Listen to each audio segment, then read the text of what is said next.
Hello everyone, আসসালামু আলাইকুম। আবারও আমি আপনাদের মাঝে একটি নতুন ভিডিও নিয়ে এসেছি।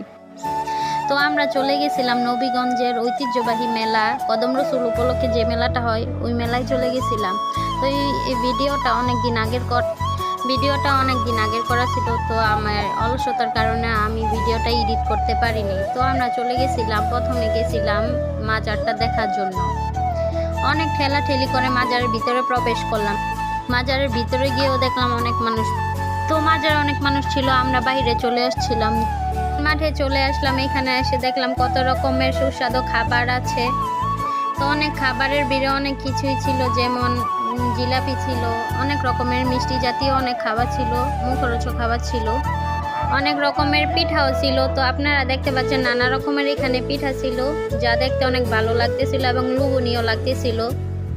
তো পরে আরও দেখলাম পানের দোকান ছিল, আগুন পান ছিল। তো আমরা সব কিছু ঘুরে ঘুরে দেখতেছিলাম, অনেক মানুষ ছিল। তো আপনারা কিন্তু আবার ভাবেন না আমি মাজার উদ্দেশ্যে গেছি, আমি গেছিলাম মূলত মেলাটা দেখার জন্য। তো মেলাতে গিয়ে আমরা দেখলাম অনেক মানুষ ছিল, অনেক ভিড় ছিল, তাও কষ্ট করে আমরা গেছিলাম। অনেক ভালোই লাগতেছিল, মেলার মধ্যে ভালো লাগতেছিল, কিন্তু অনেক প্রচুর গরম ছিল, তাও আমরা অনেক ঘুরতেছিলাম। পরে কিছু দূরে গিয়ে আরও দেখতে পেলাম নানা রকমের খাবার ছিল, অনেক খাবার ছিল। তো এখান থেকে আমরা কিছু খেয়ে আবার কিছু কেনাকাটার জন্য আমরা সামনের দিকে রওনা হলাম। তো এই যে এখানেও দেখতে পাচ্ছেন মেয়েদের ইমোশন চুড়ি, এখান থেকেও কিছু চুড়ি কিনে নিলাম আমরা। তো সামনের দিকে গিয়ে আবার দেখতে পেলাম অনেক রকমের অনেক নৌকা ছিল, আরও অনেক কিছু ছিল, বাচ্চাদের খেলনার অনেক কিছু ছিল। তো একটা টেডি ছিল।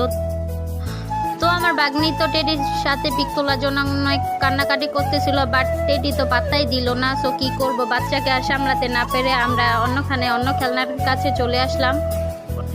তো এখানে নাগরদোলা ছিল, অনেক রকমের অনেক জিনিসপত্র ছিল। তো আমরা নৌকার মধ্যে উঠছিলাম, এক একজনের অবস্থা অনেক বেহাল অবস্থা হয়ে গেছিল। তো আমি তো ওদের অবস্থা দেখে অনেক হাসতেছি, আপনারাও দেখেন। আমি একলা হাসবো কেন, আপনারাও হাসেন।